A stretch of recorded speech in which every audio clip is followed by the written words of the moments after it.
북한의 기독교인들 목이 메입니다. 저는 북한 함경북도 청진에서 태어나 근 50년을 북한에서 살았습니다. 그러다가 주님의 은총으로 96년 아들을 데리고 남한으로 올 수 있었습니다. 저는 북한에서 태어나 북한에서 성장했기 때문에 하나님을 모르고 살았습니다. 제가 영문도 모른 채 지하 감옥에서 모진 고문과 사형 선고까지 받고 사형 집행날 극적으로 사형을 취소한다는 통지와 함께 정치범 수용소로 보내졌을 때 수용소 안에서 겪은 북한 신자들의 모습입니다.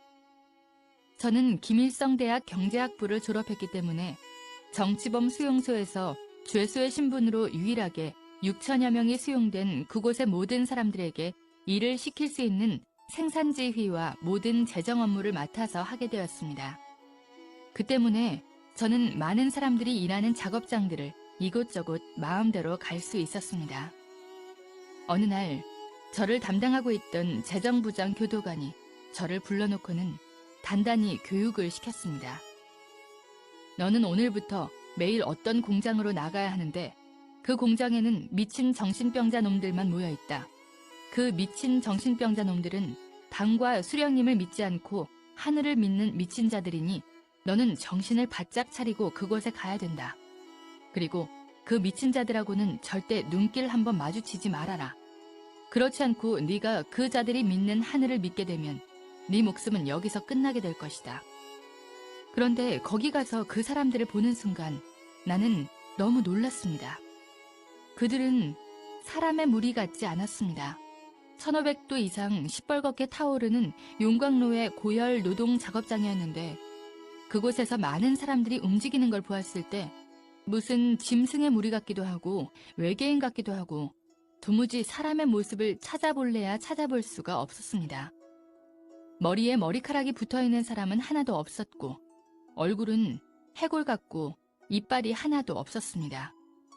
키가 다 줄어들어서 120cm, 30cm 이렇게 땅에 딱 붙은 난쟁이들만 움직였습니다. 나는 가까이 가서 그들을 보았습니다. 전 너무나 놀랐습니다.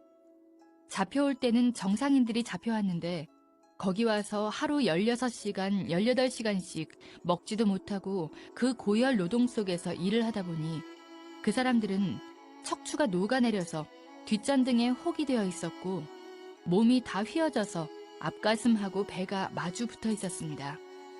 그 사람들은 한결같이 모두 그렇게 육체가 망가져 기형이 되어 있었습니다. 아마 프레스로 찍어도 한 판에 그렇게 똑같은 모습으로 찍기는 힘들 거라고 생각합니다. 그 사람들이 일하는 작업장에는 교도관들이 수시로 드나들었는데 교도관들은 말로 일을 시키지 않았습니다. 소가죽 채찍을 윙윙 휘두르고 다니면서 묵묵히 일하는 사람들을 사정없이 내리쳤습니다. 예수를 믿는 그 사람들의 몸에는 옷이 입혀져 있지 않습니다. 저는 처음에 멀리서 그 사람들을 보았을 때 모두 다 검은 옷을 입고 있는가 했습니다. 그런데 가까이 다가가서 찬찬히 보니 그 사람들은 맨 살가죽에다 앞에 시커먼 고무 앞치마 하나만 걸치고 있었습니다.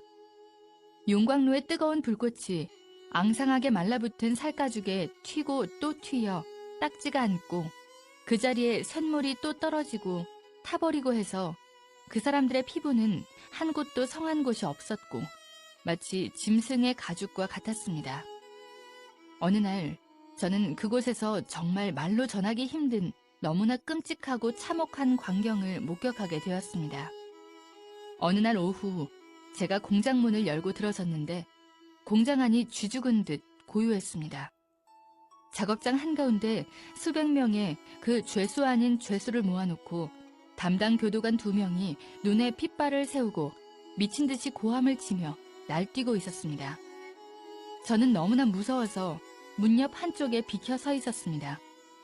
교도관들은 수령님을 믿지 않고 하늘을 믿는 미친 정신병자 놈들이라고 소리소리 지르며 그 사람들을 차고 때리고 하면서 인간 이하의 취급을 하고 있었습니다. 교도관들은 너희들 가운데서 단 한 사람이라도 좋으니 대열 앞에 나서라.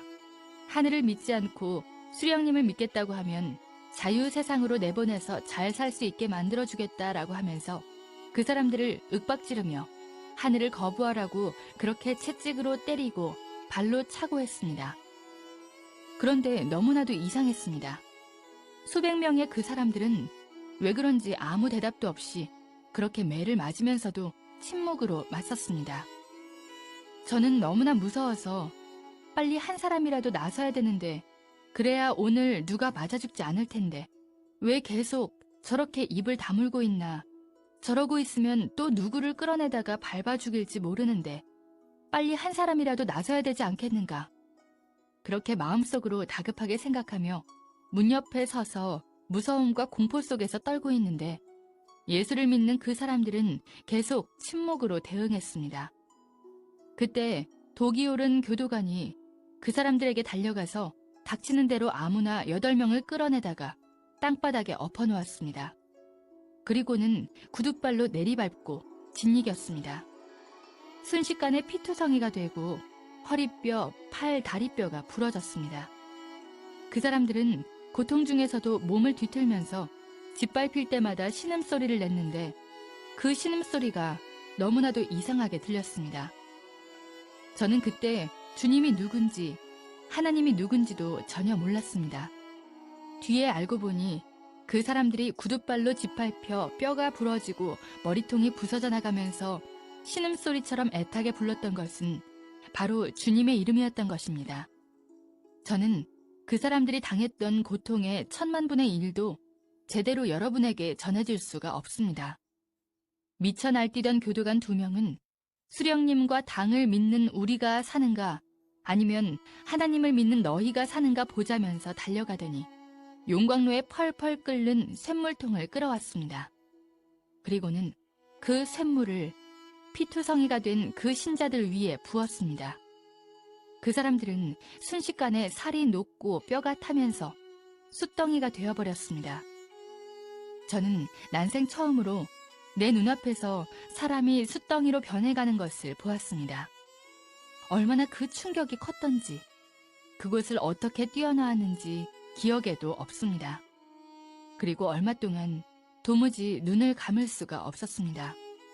그 정신적 충격으로 눈만 감으면 눈앞에 숯덩이가 된 사람이 어른거려서 도무지 눈을 감을 수 없고 잠도 제대로 잘 수가 없었고 일도 제대로 할 수가 없었으며 큰 소리로 비명을 지르고 정신이 들어갔다 나갔다 했습니다. 저는 그 일을 목격하기 전까지는 그래도 마음 한구석에 실오라기만큼이라도 수령님과 당에 대해서 믿고 있었습니다.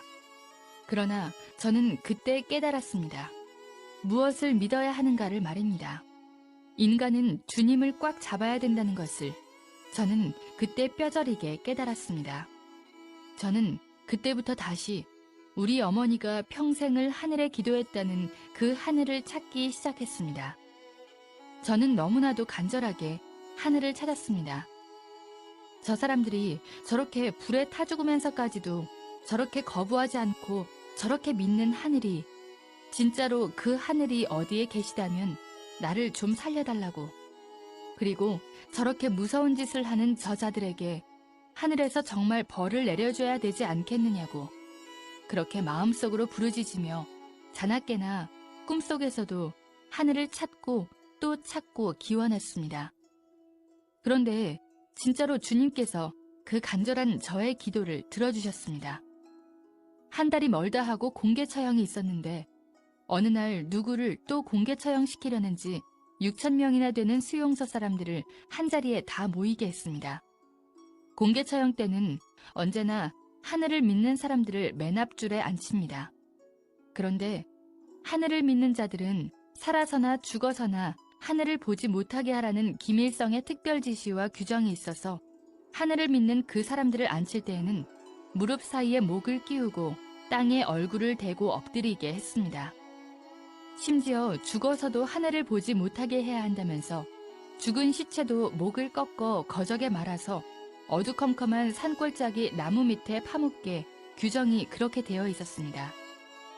그날도 신자들은 하늘을 조금도 못 보도록 목을 무릎 사이에 끼우고 맨 앞줄에 앉아 있었고 그 뒤쪽으로 다른 사람들이 줄지어 앉아 있었습니다. 누구를 또 공개 처형하려는가 생각하고 있는데 갑자기 큰 소리로 내 이름을 부르는 소리가 들렸습니다. 저는 너무 놀라 쇠몽둥이로 머리를 한 대 맞은 것처럼 정신이 아찔하여 대답도 할 수가 없었고 일어설 수도 없었습니다. 그러자 간수들이 나를 끌어내다 앞에 세웠습니다. 내가 군중들 앞에 섰을 때 수용소 소장이 나에게 고마운 수령님과 당의 은덕으로 너는 이 시각에 석방이다 라고 통보를 했습니다. 바로 그 순간 목을 무릎에다 끼우고 맨 앞줄에 엎드려 있던 신자들이 내가 석방된다는 소리에 약속이나 한 듯이 동시에 고개를 번쩍 들었습니다. 그때 저는 그분들의 눈빛을 보았습니다. 그분들은 눈빛으로 간절히 말했습니다. 밖에 나가거든 자기들의 실상을 세상에 알려달라고.